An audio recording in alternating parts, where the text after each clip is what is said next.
Can you speak a little bit more about what the requirements are to get into mediation or get into arbitration if somebody was interested in pursuing those? Sure, absolutely. Mediation and alternative dispute resolution as a whole field is not a regulated industry. So sort of like the coaching industry. So not a regulated industry. So there's varying degrees of where you are and where you can become registered or certified.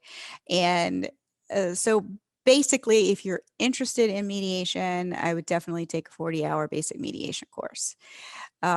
That's sort of the bedrock of it. Now, can you walk out tomorrow and print business cards and become a mediator? I don't recommend it, but it can be done. Sometimes that happens when you've already been, say, in the ministry or you've been a social worker.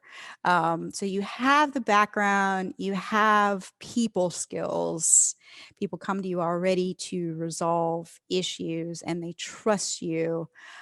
However, please do the 40-hour and get E&O insurance, errors and omissions insurance, or whatever professional liability policy that you need to get. It's worth it.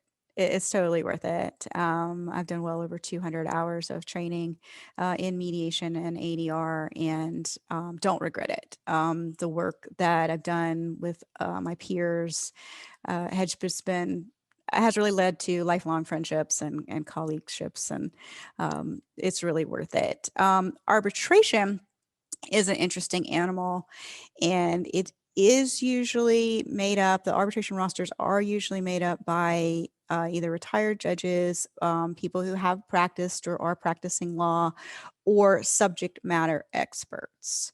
So a subject matter expert could be in finance or construction. You could come up through the ranks in that direction. So you have some sort of subject matter expertise. And generally speaking, with an arbitration, if you go through one of the panels, such as AAA, the American Arbitration Association, you will have a panel of 3 arbiters.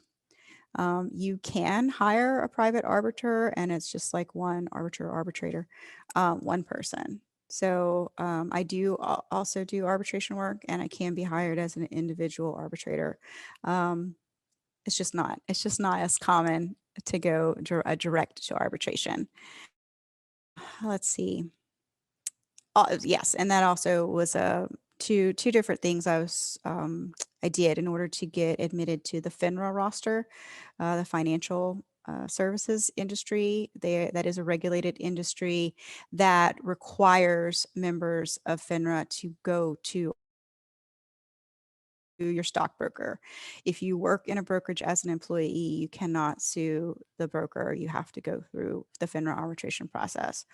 So I went through that.